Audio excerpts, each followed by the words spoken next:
Welcome into the Alabama Bass Trail podcast presented by Phoenix Boats. I'm Kay Donaldson, the director of the Alabama Bass Trail, and your host for this week's podcast. It is finally here, championship week, getting ready to head south down to Lay Lake, Columbiana, Alabama. Cannot wait to get there. The first time the Alabama Bass Trail Championship has been held on Lay Lake. First time we've done a multi-day event there. So I am looking forward to being there. Can't say enough about Miss Kendall Williams, all of the great people down at the Shelby County Commission and Discover Shelby. Just really working hard to make this event a phenomenal event for all of our anglers, our fans, our spectators.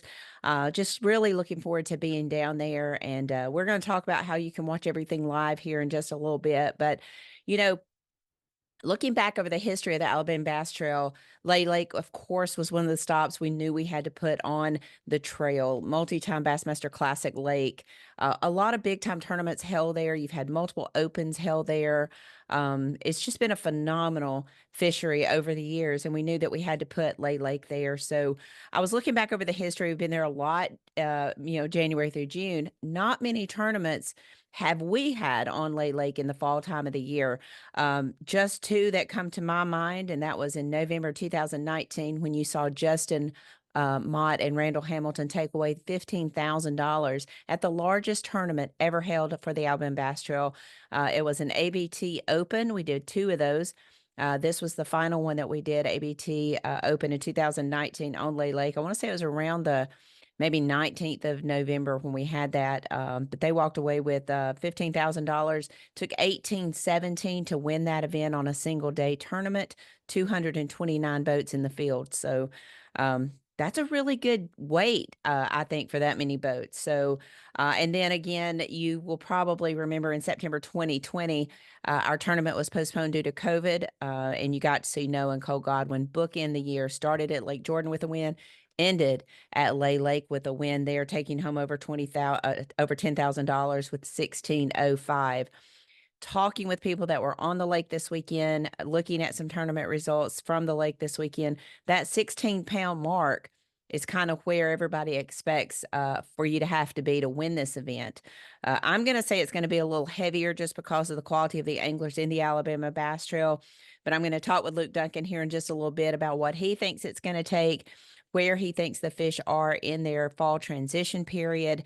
We're going to look at what the weather's calling for and all the things and the feel that we have going into this event. But a lot more money on the line in this event than the $10,000 first place that we would traditionally be giving away. $100,000, $50,000 going to first place with a lot of contingency money on the line. $8,000 Phoenix money, up to $2,000 AM first money, up to $500 Garmin money, $250 for the Alabama Bass Trail gear. You've got up to $750 for Yamaha Power Pay. You've got, power pole contingency money there. There is a ton of contingency money on the line, and most of our guys are going to be in that mix for that contingency money. So before we get to Luke, he's become a staple on the Alabama Bass Trail podcast, and rightfully so. He is the voice of the Alabama Bass Trail. It's interesting to always get his perspective because he's been a part of the trail from a sponsor perspective. He's been an angler with the Alabama Bass Trail and now being part of the live team and the one that brings you coverage online and on Valley Sports Southeast. It's always fun to get his commentary as well. But there are going to be a couple new faces that are going to be around this weekend, and I hope that you fans and anglers will welcome the new faces to the Alabama Bass Trail. First of all, Miss Angela Cross will be traveling from Orlando. She is the new social media and communications director for the Alabama Bass Trail. Been on the job since the first week of July, and this will be her first live event. She's watched several of the lives. She's gone back and watched several of the weigh-ins just to kind of prepare herself for what she's going to expect when she gets here. But I do hope that you will greet her and welcome her into the fold on the Alabama Bass Trail. And I'm excited about having her, and I know that you loyal fans will reach out to her and make her feel very welcomed. Also, the dude, I guess, from Dude Let's Fish, Mr. Shannon Wheeler. Shannon's been working in the background with us for a little over a year, working on some social media content for us, some TikTok, some Instagram, Facebook stuff. He's going to be on site with us Wednesday as we record the Best of show.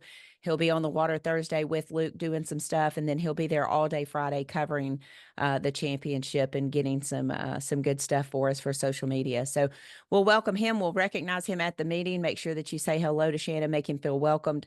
Again, this will be his first event on the Alabama Bass Trail. Someone who's not really a stranger to the Alabama Bass Trail. She basically grew up living it. Miss Emma Martin, my daughter, will be on hand with us Thursday, Friday, Saturday, filling in where she's needed. She's going to be doing a lot of things, for us over the weekend, and hopefully moving forward doing some things for the Alabama Bass Trail. But looking forward to having Emma there. Some of you that were early ABT people back in 2014, you may remember Emma kicked us off at the first ever Alabama Bass Trail Championship. She sang the national anthem, and I hope, with my fingers crossed, that she'll grace us with that again. She has much better pipes than her mom. She does have a beautiful voice, and I hope she'll grace us with the national anthem on Friday and Saturday. But we'll see. Fingers crossed. And if y'all see her roaming around Thursday night at the meeting, maybe you can just give her a little nudge and tell her to do the national anthem for us. So, but again, one more person. He's not a stranger to the Alabama Bass Trail, but Mr. Matt Lee will return to be part of our live crew on Friday. Jason Duran will be at Phoenix Boats doing all things customer service and making sure that those Phoenix boats get out to those of you who have ordered them, and make sure that those dealers have boats on the floor to sell. So interest rates are going down, and I'm sure that boat sales are hopefully going up, and Jason will be there taking care of all of that on Friday, but he will join us again on Saturday to close us out of the regular Alabama Bass Trail season. So looking forward to having Jason return to us. But we do have a couple new faces, so y'all make sure that you reach out to them, that you make them feel welcome, and just show them the true Alabama Bass Trail hospitality. And of course, I don't want to forget all the other scoundrels that'll be around: Darian, Luke, Kenny, Ben, Noah, Jared, Russell, John, Daniel, Bart, Frank, Todd. All the Alabama Bass Trail team will be there as you've become to know them, whether they're in the parking aspect, whether they're at boat check, bump sink, fish care, all the things. All those guys will be there on Friday and Saturday to take care of our Alabama Bass Trail anglers. So looking forward to kind of getting back in to the tournament side of things. A lot has gone on in the off season. I can't even begin to explain all of the things that have happened since we closed out June 22nd at Lake Guntersville, with selling a house and buying a house, and just all the things that's taken place here personally, and then in the fishing industry and in the tourism industry.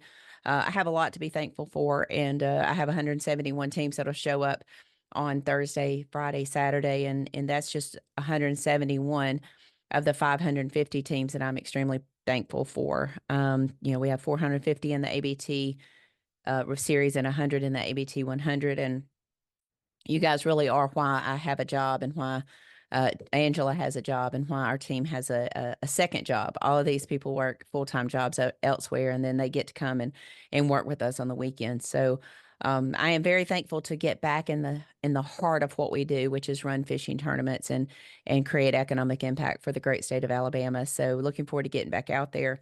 But before I bring Luke on, and he's going to join me here in just a little bit, for those of you who don't know, I was lucky enough to record a podcast with Luke last week, and I didn't really know where that was going to go, honestly. Sorry about that. My phones are all Bluetooth connected to everything. So I have this monitor, and this monitor, and they all go off at the same time when the phone rings. So I apologize for that.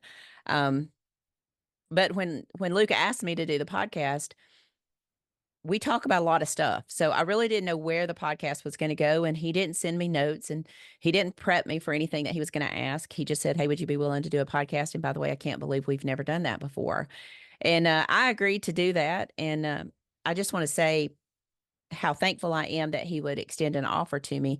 Luke has a very powerful platform, much larger platform, than I do, and to be asked to come on that was an honor to me. And I mentioned it a little earlier that Luke has truly been involved in the Alabama Bass Trail.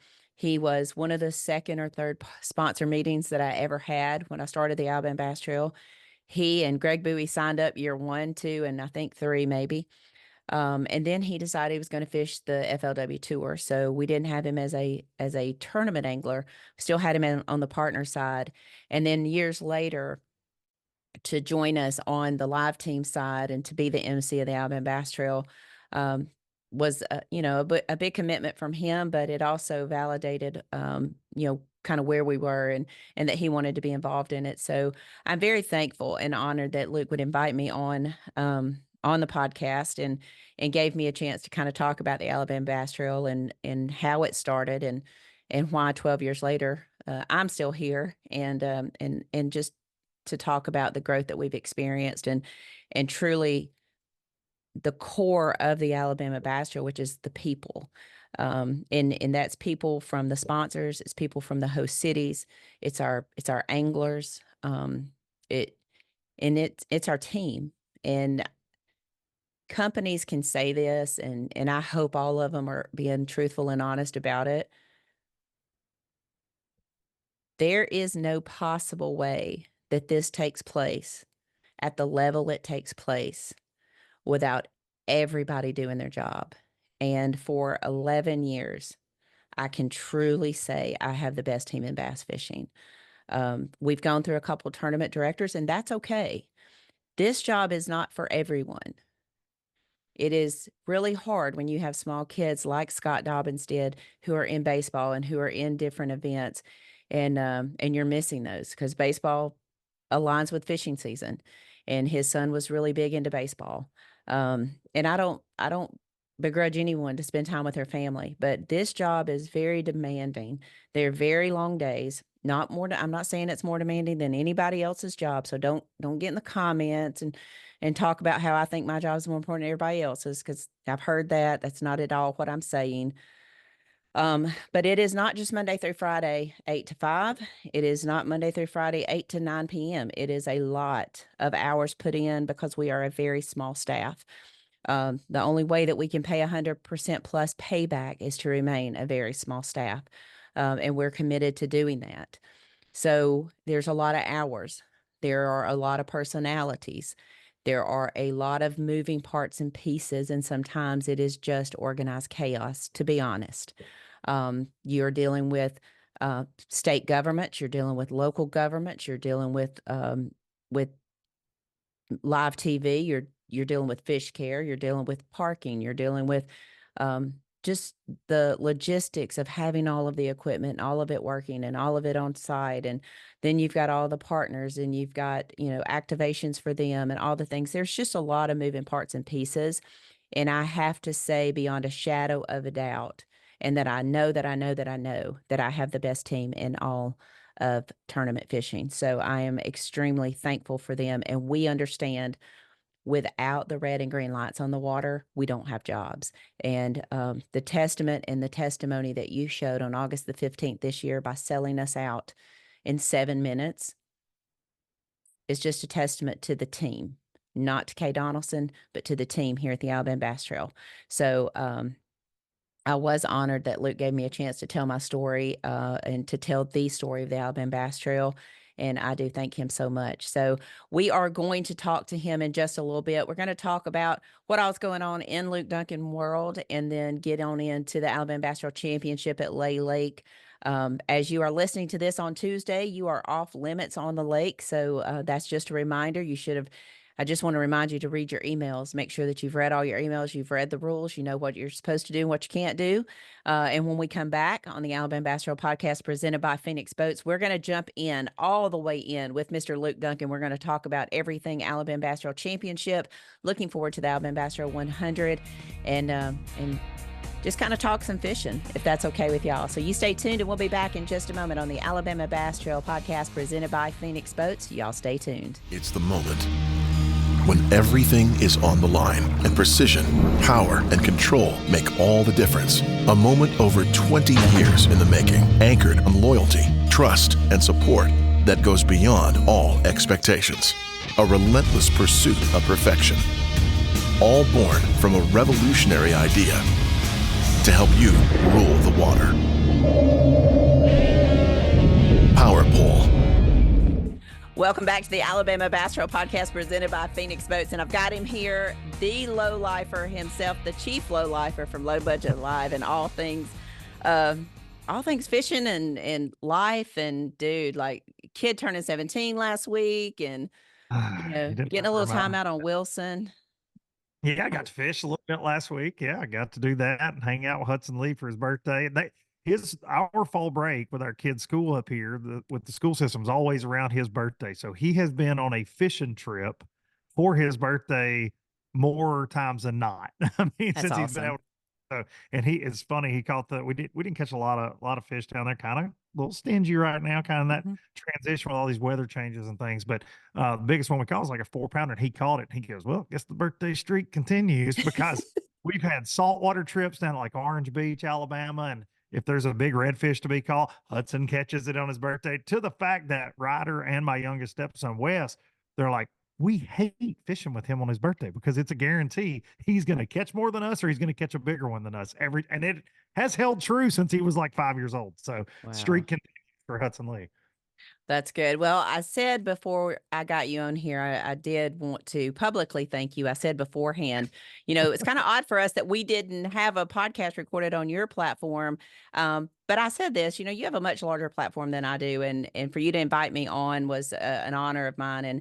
And the fact that you can see things from a sponsor perspective because you were there, probably the third sponsor meeting I ever took. And then as a competitor, and then as, on the backside of things here, working on the live team and being an MC, I mean, you've seen all aspects of the Alabama Bass Trail for some time now. So it was really an honor for me to be able to come on. And I said, we didn't script that. Like you didn't send me a list of questions. You just kind of went off cuff and said.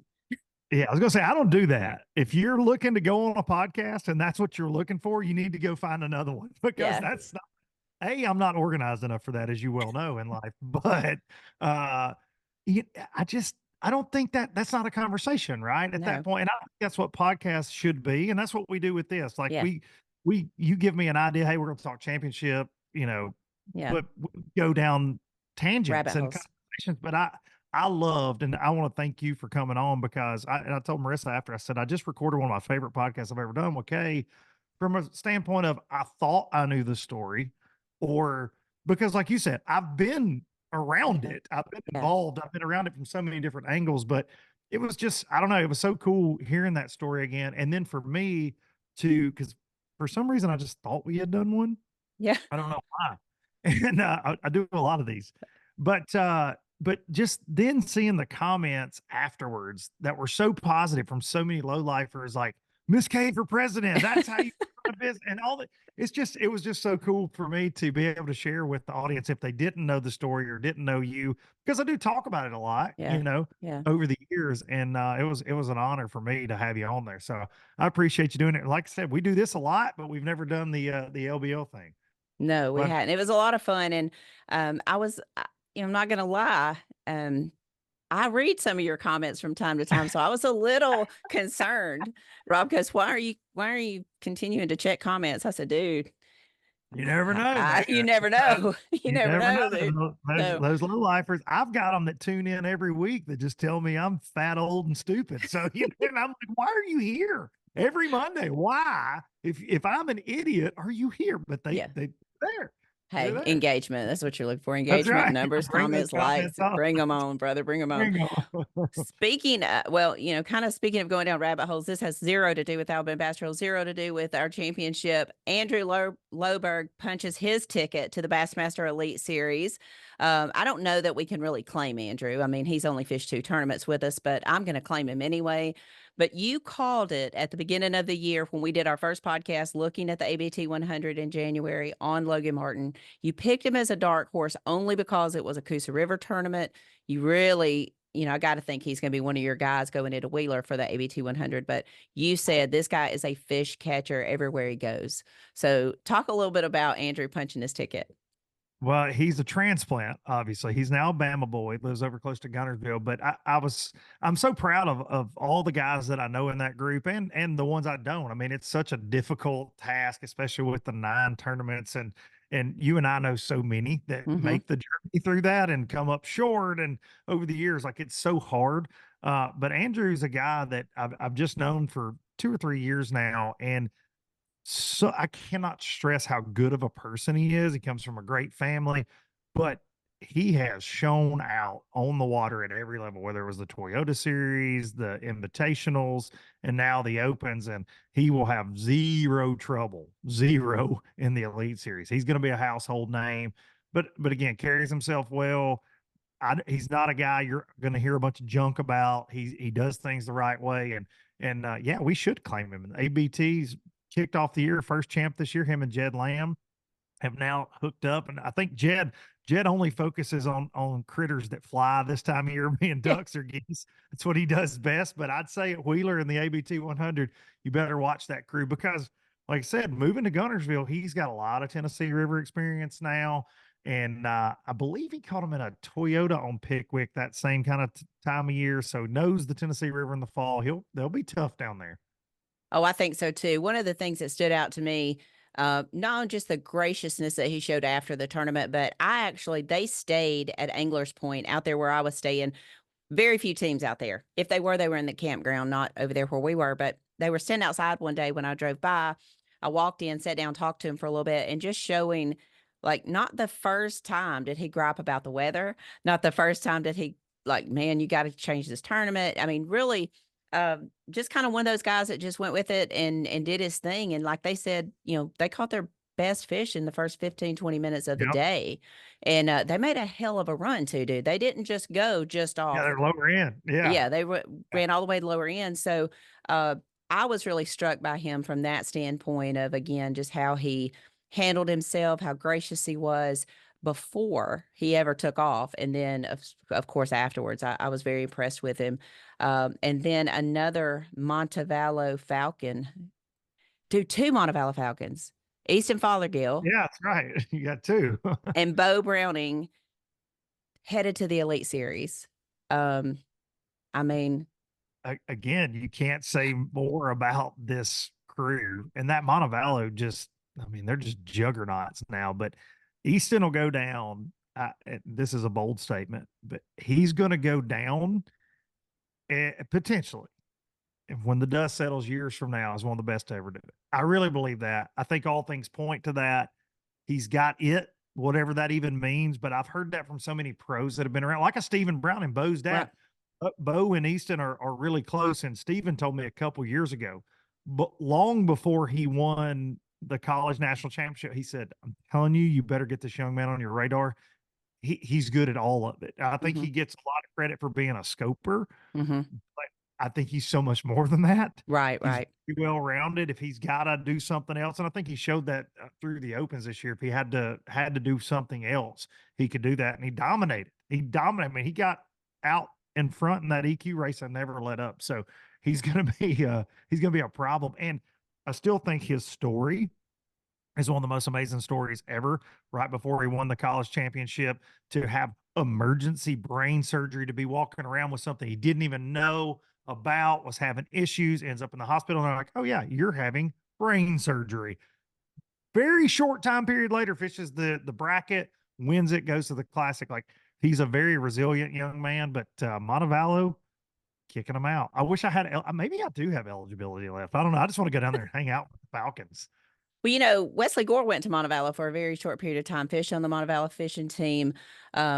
Great kids down there. Ethan King did the same thing. So when you look at the amount of kids that fish at Montevallo, that fish Alabama Bass Trail, and I certainly take no responsibility for that, but I am a Montevallo Falcon through and through. That's where my son went for 4 years. And it's just so exciting to see a small student body be able to kick out athletes like that. And especially a group that I enjoy watching, like the fishing industry and things like that.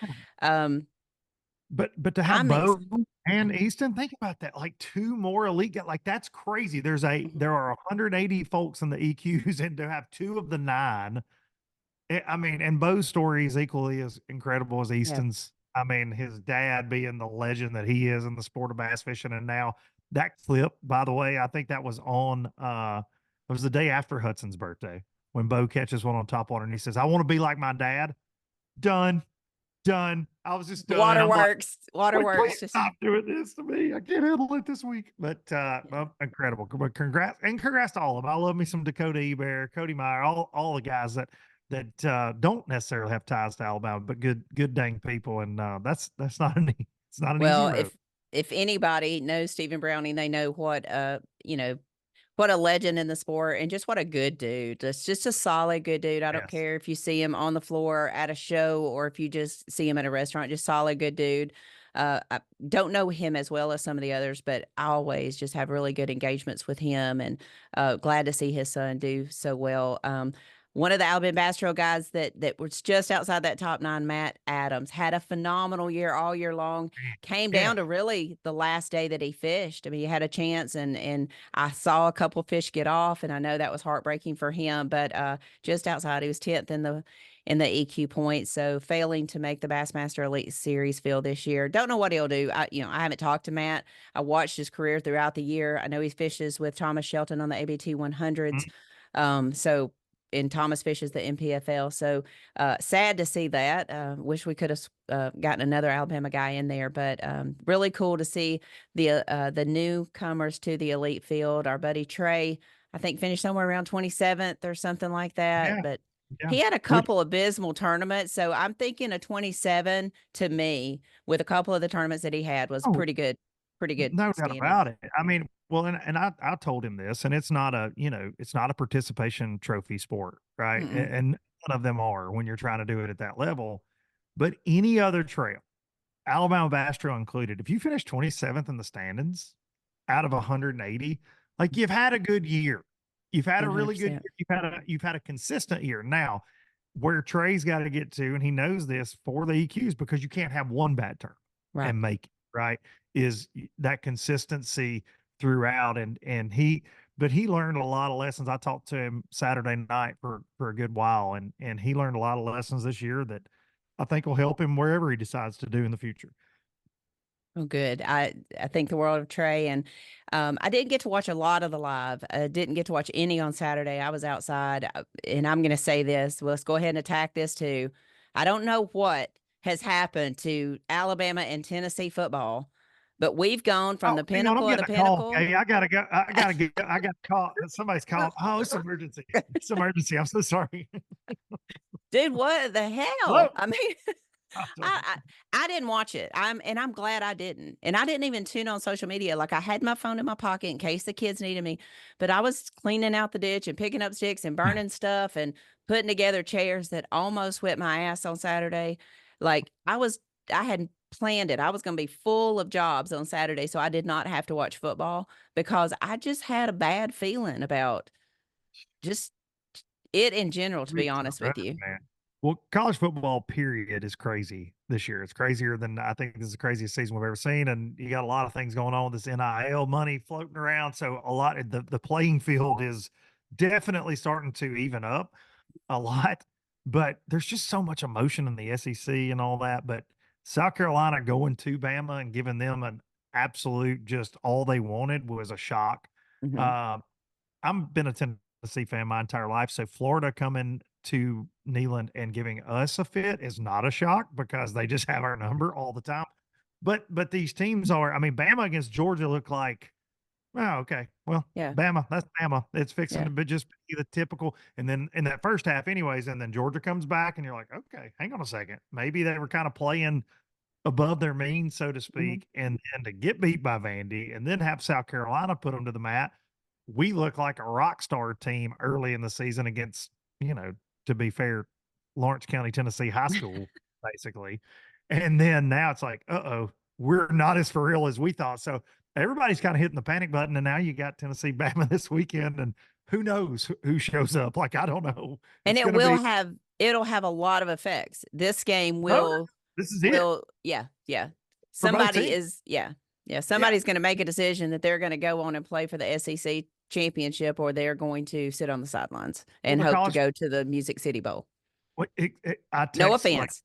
I have so many Tennessee friends that we just gripe, and of course Alabama friends as well. So and when they got beat by Bama before we kicked off against Arkansas to get our butts kicked, I was just jawing. I was on the phone with stupid Darian and I'm on the phone with little Trey. Yeah, get you some. I'm texting G. I'm like blowing them all up and then immediately got it back. And Hudson was sitting there with me and he's like, Dad, stop. Because he's obsessed with Tennessee. He's like, stop running your mouth. Like, this is not going to end well. We got to go into Arkansas. We're playing on the road. And then we get beaten. He goes, I told you. Like, he's walking out of the living room. I told you.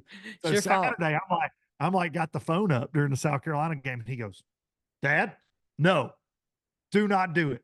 And so I just sat there and I sent like one little big eyed emoji to Darian late, like, what's going on? And he just texted me a lot of expletives. I'll just go ahead and say that. Yeah. To leave it alone. And I didn't go any further than that. And then late that night, we're going to overtime with Florida, and I'm hearing it from all of them. And I'm like, because y'all won by 2 points, now I'm getting this back. I refrained, and I have to tell this real quick. So, and I love football season because of this right here. Like, I'm a sore loser too. Like, I hate it, but I love all the jawing and it's so much fun. But I do not handle it well. It's like I'm out there playing center or something. Like, I don't do well with it. Like, my family makes fun of me. I'm way too invested. I don't know why. I've always been that. Love it. So my youngest stepson, Wes, love him to death, but he's an Ole Miss fan. His dad went to Ole Miss, so he's an Ole Miss. So he's always bringing this. He's like walks in to the house Saturday wearing a new Ole Miss pullover. He's like, "What do you think about this shirt?" And he loves, because he's the ultimate trash talker. Loves giving me crap. Okay. And it's easy to give me crap. So he's like, check out this new pullover I got. What do you think about it? I was like, hang on a second. I go get duct tape. And I'm like, we can fix it really quick. I mean, it's for real. So we had a ton of family over for Hudson's birthday Saturday. We're watching football and cooking. So Wes is here. Well, he does not. We're watching out on the back porch. He won't come out there because Ole Miss LSU's at the same time. So he's watching Ole Miss LSU in the house, and I'm like, I ain't watching that trashy game. I ain't watching that, you know. So he's watching it. I swear. Walks out on the porch as we go to OT. He's like, "Sup, guys? Woo! What a game, huh?" Just jawing. And I said, "Careful, young man. Careful." You're going to learn a valuable lesson. He sits there with us, jawing. We win in overtime. He goes back in the house. So Hudson and I, everybody leaves, but Hudson and I go in the house and we finish watching Ole Miss LSU. LSU throws a dart late, walk off. He was all but smashing things in the house because he had to watch that with me. And I was going, let's go, Tigers. Like, I'm going crazy. So, yeah, football season's a blast, but you got to be careful running your mouth this year. Some years, when Bama's dominant or Georgia's dominant, you can give all your buddies a hard time. You can't, because I think nobody knows the script at this point. I think the game of the next game on the SEC, I mean, the Georgia-Tennessee game is going to come down and decide some things. Georgia-Texas game, I think, is going to be one to really watch. It's going to be a big week. Seems like every week now, especially since they expanded the SEC to include Texas and Oklahoma, is just, it's kind of crazy. And Texas, dude, has not let up. They have not let up. They are legit. I don't care if you've got Ewers or whatever his name is, or Manning under center. They are really what a terrible problem to have. I know, what a terrible problem to have. But I have decided that I really enjoyed my Saturday not tuning into social media and seeing all the griping and grumbling, because late that night when I did, I was like, oh my gosh, you know, I am so glad I didn't burden myself with this all day. But so we both escaped with wins. It will come down to Saturday while you are on stage announcing Alabama Bass Trail spotted bass on Lay Lake. Like this. Well, I think you got 7 pounds, 3 ounces. Oh my God. Yeah. Yeah. I get emotional. You guys, like, I get crazy. There is no telling what might be announced from the stage. Yeah. I may call somebody the winner that's in 50th just to get it over with. Like, if it's a close game, we got to speak. Come on. Yeah. Right now, nothing Luke says is official. Nothing Luke says is official. Let's just say that. Let's just say that. Yeah. Especially if we're down like a couple touchdowns, right? When early in the weigh-in. Listen, I'm a nice guy. I like to have a good time on stage.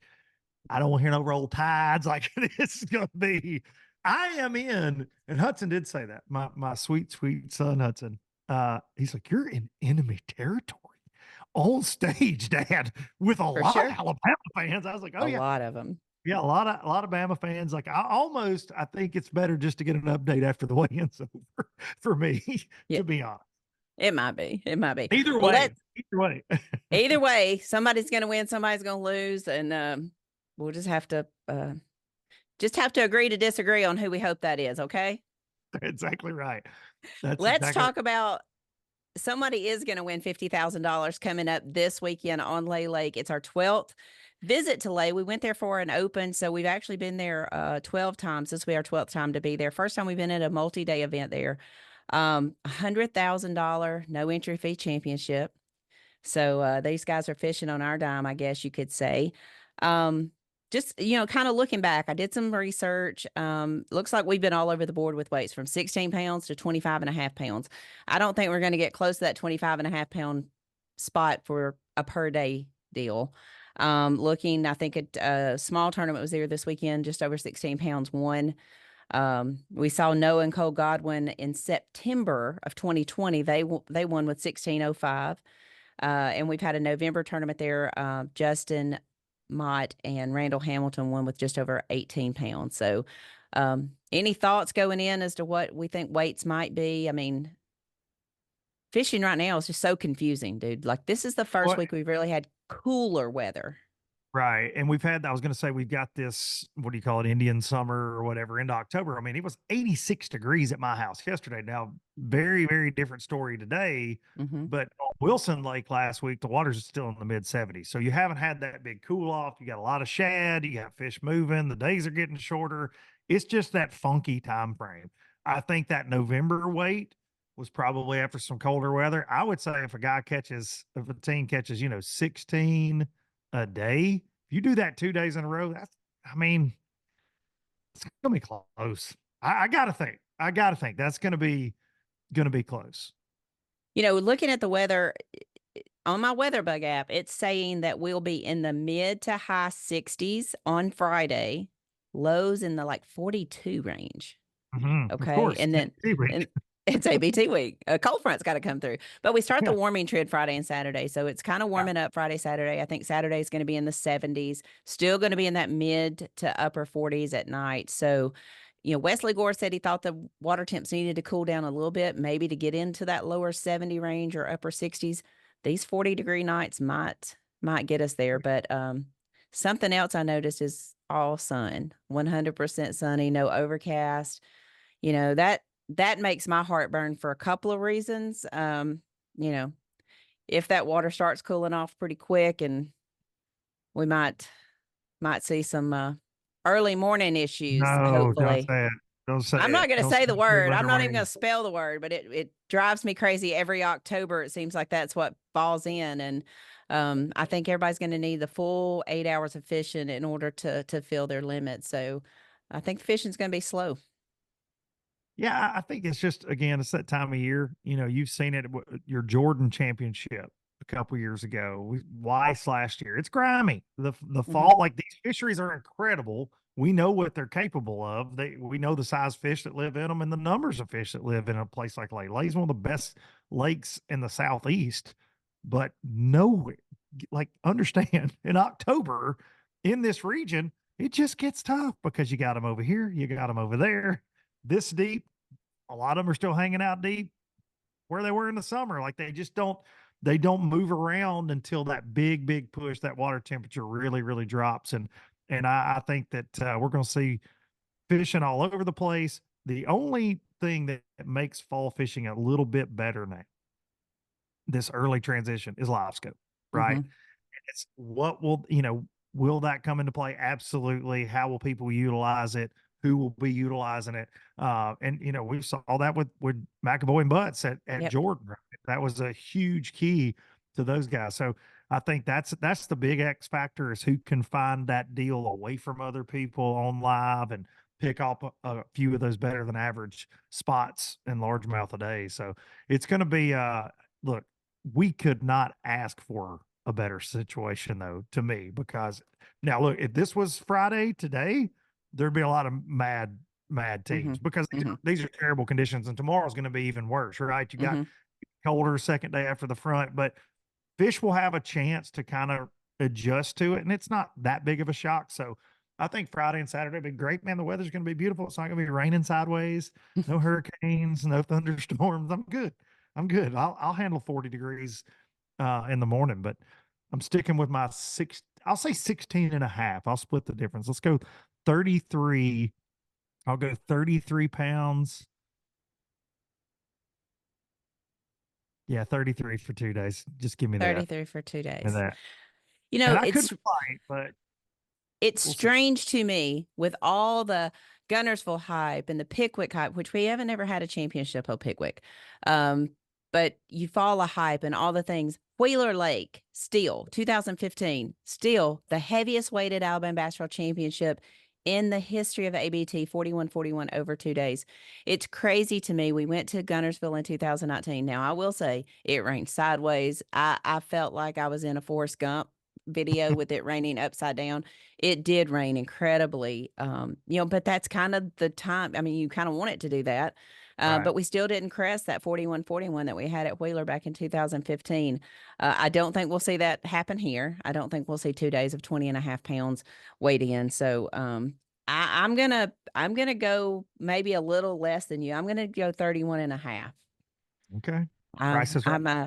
I just think, I'm $1 in you there. I'm $1 in you there. I just think with the transition, I do think we're going to be on an uphill swing with the weather. I just think the bluebird skies, no overcast, worrying about what that's going to do. It is. It's very tricky. I do think the fish are just confused. I talked to a couple guys that did get some time to practice this weekend, and they just said the lake was very, very, very stingy. Those 4 and 5 pounders are not as plentiful, of course, as we see them in the March, April tournaments. A team that we know we've got to watch is Chris Rutland, Kobe Carden. 4 of their wins have come on late, but they've all been in that May, June timeframe. This is not an immediate post-spawn kind of deal. They're certainly going to have it broke down. Kobe lives there, so you got to watch that team.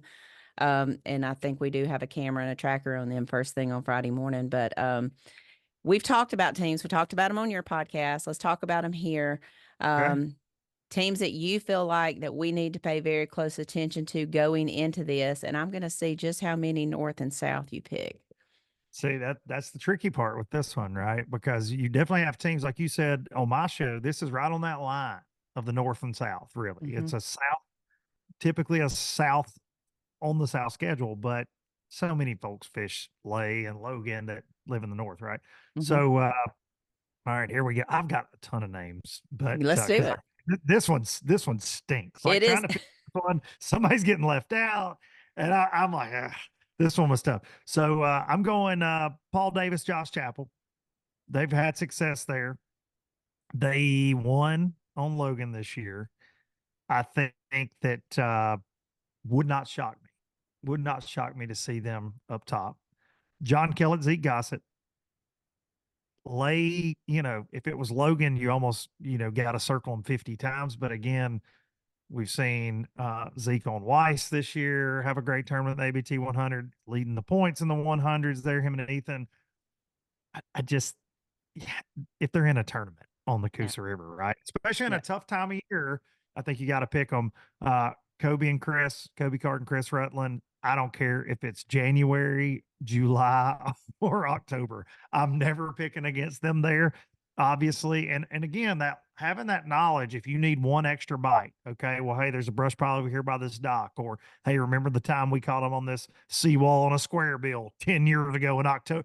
Those kind of things, it can be a blessing and a curse. We know how that home lake thing goes, but I think in a tough event, when fish aren't just doing backflips into the boat, can really, really, really pay off. And I know that talking to Kobe this year a few times, they've started the live scope thing and playing around with that too. So I just think those guys are dangerous. CJ Knight, Anthony Goggins, I'm not picking against them. Not this year. No. Not this year, but Lake success as well. Like they're, and it's funny, Anthony and I have actually talked about that this year as well, as I kind of pin him as a Coosa River guy, but he's not necessarily. But I always have though. Like knowing him for so many years, I'm always like, yeah, just kick your butt on the Coosa River. Like he's just good on the Coosa, but because he is kind of a river rat. But we saw him in his prime. Eufaula's really fishing offshore. Like that's what he loves more than anything. But still, you can't pick against them. And then the Godwins, Noah Cole. Come on, man. No way. No way I'm picking against those guys. Great with live scope. We all know what they can do shallow. We all know how great they are on the Coosa. And I think that they're coming off of yet another great season. I think that you have to pick them there. And then I have several dark horses, but my main dark horse, Josh Butt, Stephen McAvoy, they're great in the fall. I said it on my show. They've won the ABT Championship. Josh just independently spends so much time on the water in the fall. He loves this time of year. Would not shock me to see them in the mix. I did get a text from Butts this weekend telling me, thank you for being the kiss of death and picking us to win on your podcast, because now it's over. Thank you so much. I won't read the rest of it, but that was what it said. He was very upset about me picking them on Low Budget Live. But you got to throw out Mark McKeck, Tim Hurst also. And then I think Rob Lee, Steve Winslet. Like I just struggle. And there's so many others. There's so many others you can pick. So my apologies to everybody I'm leaving off of this list. Miss K only lets me pick 6 technically. I could fill up a page of ABT teams I think could win this thing.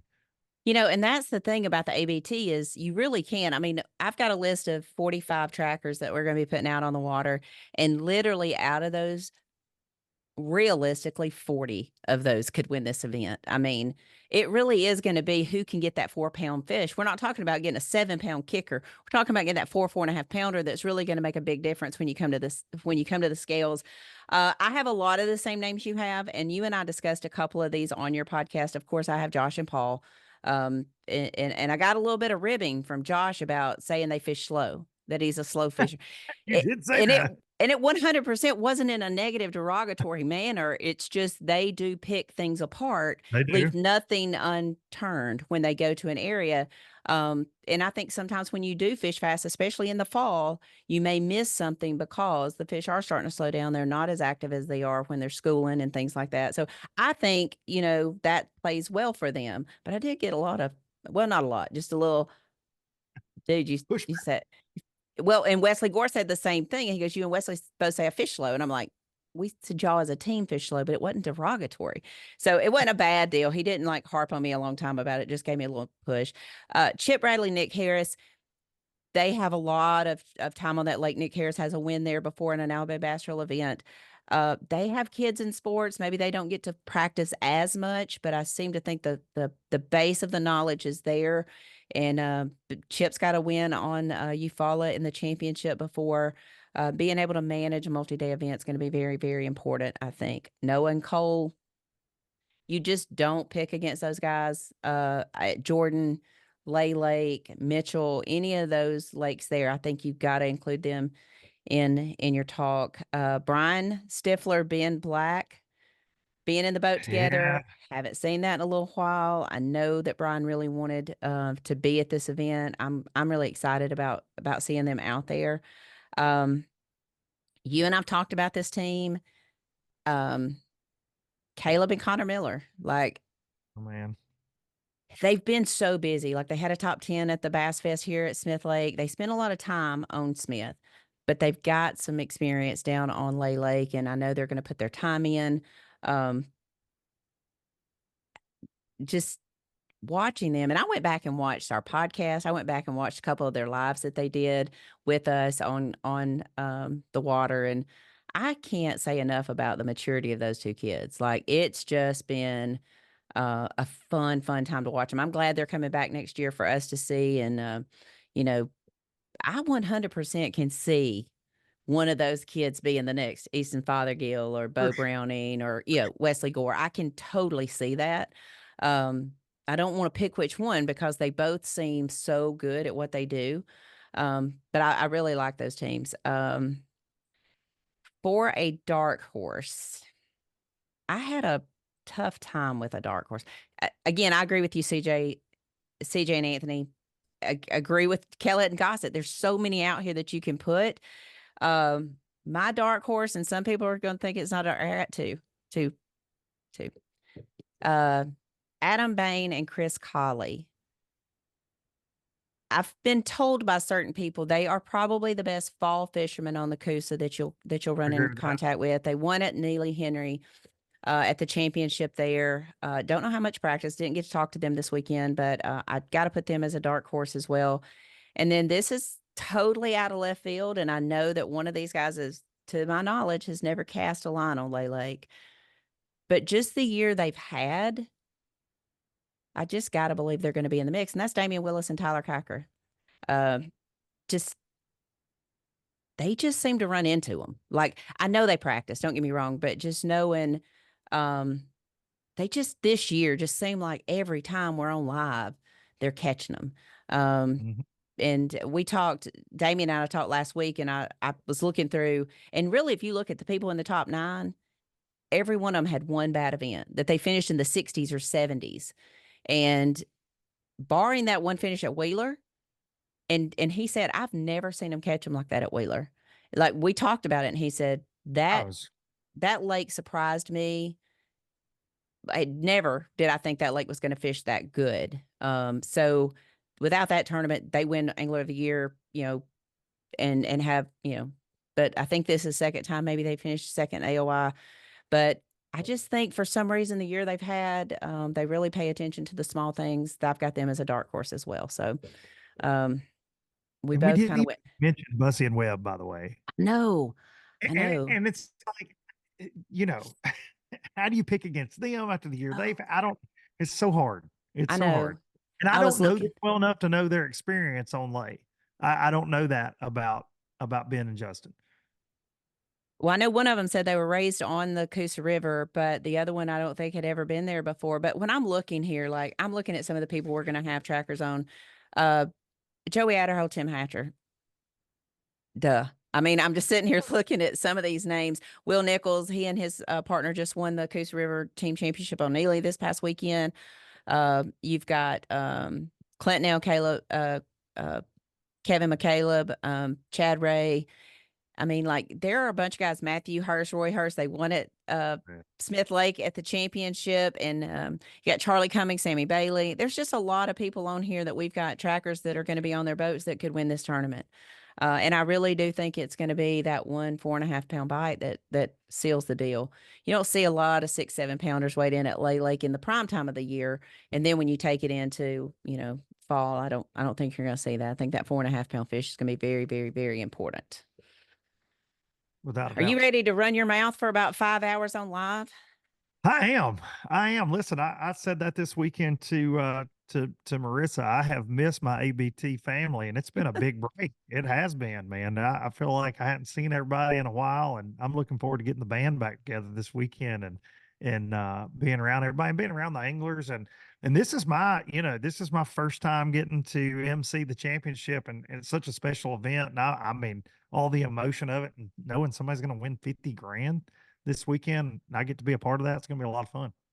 It is going to be a lot of fun. We're bringing our friend, the dude himself, Dude Let's Fish. Shannon Wheeler's going to be on site with us Wednesday, Thursday, Friday. He's got an event back home on Saturday, so he's going to fly back late Friday night, but he'll be with us for a couple of days. I don't think people really understand just how talented Shannon is from a musician standpoint.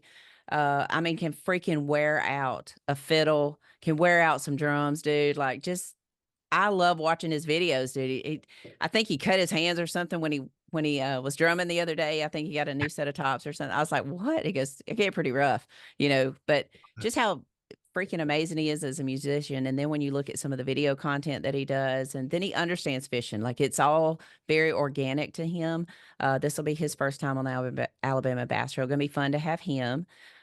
Miss Angela will be having her first time on the Alabama Bass Trail as a full-time employee and working hand in hand. So we'll have her there, and Matt Lee's going to make a brief return on Friday to be with us. So that'll be fun. And luckily I'm blessed this time. My daughter's going to be traveling with me. She'll be working with my mom and my aunt and Angela and helping us and filling in at the gaps and all that. So I keep telling everybody, I said this on the early part of the podcast, I need everybody that sees Emma on Thursday night to give her a little nudge and ask her to do the national anthem for us, because she graced us with that. She just rolled her eyes. She's sitting over there looking at me. She rolled her eyes at me, but she did that. You were sitting in the boat that day, probably freezing to death when she did that. So a lot of fun faces. I know everybody will make everyone feel welcome when we get to Lay Lake. Looking forward to it. And just one more after that, Alabama Bass Trail 100 at Wheeler. That one's going to be fun. Dude, I think it's going to be a fun one too. I'm really excited about that. And I'm just going to go and call it Loughberg and Lamb is on my list to do well at that tournament. Yeah. Yeah. I think that's going to be for you earlier this year, but not anymore. I won't pick against them again. I can assure you of that. No, you can't at all. And look, the Tennessee River right now, I mean, it's taken a lot of weight. They had a couple tournaments on Wilson and Pickwick this weekend, took over 25 there. You know, it's tail race stuff. The current's rocking, so those bigs are biting down there. The BFL regional on Pickwick took like over 70 something pounds for 3 days. Just insane, insane the number of big fish getting caught on the Tennessee River. Good from Pickwick all the way to Guntersville right now. I was trying to find out, of course, Zach didn't list the weight. Zach Lemon, they fished a tournament last night at Wheeler. They got first, but he didn't say what his weight was. So I was anxious to see that. But the fish they're holding up, man, are just, I mean, they're beautiful. Let's see here. He didn't say what the weight was. But the fish look good. And, you know, I had someone make a post just the other day about a fish they caught on Wheeler. It had the red sores on it. Certainly we've seen that happen at Eufaula. That's just, you know, real hot water. And we had a lot of hot water for a long time this year. We just had some really brutal conditions all across the state of Alabama. Yeah. And really not a lot of current flow. Not a lot of current to flow. And that's when you start seeing that stuff happen. You know, everybody wants to think it's a virus or stuff like that, but there are things with no water flow, and hot water that, you know, that just affect those fish. And so, I was glad to see Zach holding up those fish, there on his Facebook page. They fished yesterday. I don't know. Like I said, I think it was a little nighttime tournament. So fun times. I'm looking forward to being back at Wheeler. What I used to could say was my home lake, no longer my home. Not anymore. Lake. not my home lake, but looking forward to being back there. But first of all, I'm really looking forward to crowning a champion. Will we have a repeat champion for the championship? There's a good chance. There's a good chance of that. Looking forward to that. Looking forward to having you, Darian, and Matt on the water on Friday. And then you, Jason, and Darian on the water on Saturday. So going to be a fun time. Going to be a fun time. I know. I feel like Darian will step in. I know. Darian's got a lot going on this week. No, so that's not happening this week. That's actually not happening. No, it's not happening this week. No, he's going to be there. He's going to be there with us Friday night. Okay. It's the Shark Tank premiere, but not his episode. Not his episode. Okay. Not his episode. So he will be. He and I were texting about that this weekend because I was like, "Where are we? This is going down. Where are we watching?" And it's later in the season. Okay. All right. Well, we were afraid we were going to be spring the way he's talking. So I'm not sure. Season just starts on Friday. He goes, no, we're watching Shark, but it's not our episode. Not your episode. Okay. Well, that's good. That's good. We won't be as rushing to get everything done because most people don't understand, Friday night, that's great, but we still have to produce on Saturday, and all of your chargers, all of your trackers change, all the people that you're watching changes, our whole schematic changes. So looking forward to that, and seeing you down at Lay Lake on Wednesday night. We'll get to interview our Angler of the Year team, CJ Knight, Anthony Goggins, and Ben Webb and Justin Bussey, and talk about quite a few teams that had phenomenal years out on the Alabama Bass Trail. So you got to put up with me Wednesday, Thursday, Friday, and Saturday. So you got to put up with me. Let me flip that around. Okay. But it's a lot of together time for the ABT team. It is. But it's been a long time, so it'll be fun. And I've missed y'all. Well, Luke, thanks for taking time out, and we'll see you in a couple days down at Lay Lake. Let's go Vols.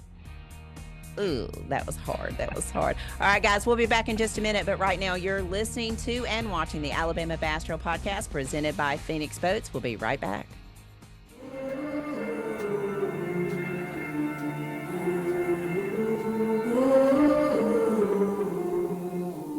Things you let me see.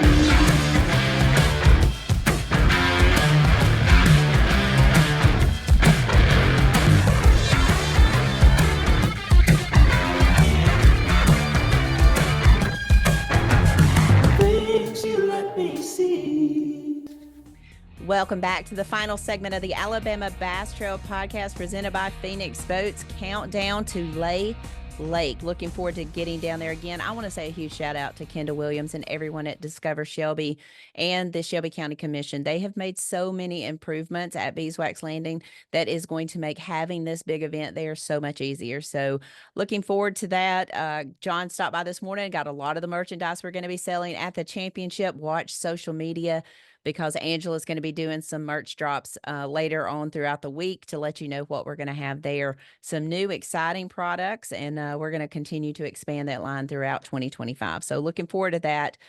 So we're just a few days away. I mean, literally, you're listening to this, hopefully watching this on Tuesday. I'm going to leave here on Wednesday morning, headed down. We will film the Best of show on Wednesday night. We'll have CJ Knight, Anthony Goggins, and Ben Webb and Justin Bussey will be filming with them. We're going to be talking about a number of the teams that had exceptional years out on the Alabama Bass Trail. And then, of course, on Thursday, we set up at Beeswax Landing. We'll get the big trailer there. The live studio will be there. Get it all set up. Get ready for the championship, and then head on over to the Shelby County Arts Center where the meeting will be. Looking forward to recognizing all of our top 9 participants that'll be going on to the Bass Team Championship, as well as recognizing our Anglers of the Year. A lot of our partners will be there. Please make sure that you stop by and thank them for being there. Thank them for the support of the Alabama Bass Trail.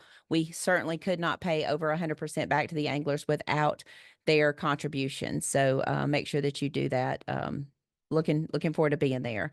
Also, I want to make sure you guys know that we are just simply 18 days away from ending the season for the ABT 100 on Wheeler Lake. Luke and I will probably do another podcast leading up to that event. It's going to be very exciting. But I do want to remind everybody, if you're listening to this and you're fishing that event, there is going to be another event going on in the pavilion that same weekend called, I think it's Vintage Market Days. Expecting quite a bit of traffic there. Certainly after we blast off. Nobody's going to be there at 3 o'clock in the morning, but after we blast off, so in the afternoon, you will see a considerable amount more traffic in that parking lot. So December 1st is your final day to pay your ABT 100 payments for the 2025 season. Please make sure that you get those in. We will be sending you a text message around November 1st so that you have your PIN number and team ID that you can go in and pay those. Very similar, December the 20th is the final day to pay your 2025 Alabama Bass Trail registration balances. You will get an email sometime around the 20th of November to remind you of those numbers as well. If you are fishing multiple divisions, you will get 2 different text messages for those with your team ID and PIN number. So make sure that you log on and get those paid. Everything same, register.alabamabasstrail.org. Click on register and then click on pay your balance. Should be fairly simple to do that. But that does it for this week's podcast. Thank you for tuning in, as you do each and every week on the Alabama Bass Trail podcast. I hope that you will subscribe, rate, and review the show on your favorite podcasting app. And do me a favor, get out and enjoy the beautiful outdoors in the state of Alabama. The weather's cooling down, a lot of great hiking and biking trails out there to enjoy, and take time, visit a state park if you get a chance. There's a lot of fun things going on in the fall in the great state of Alabama, off the water as well, but we'll certainly be on the water this weekend. Until then, God bless, good fishing, and as Big Daddy would always say, get outdoors. Y'all have a blessed day.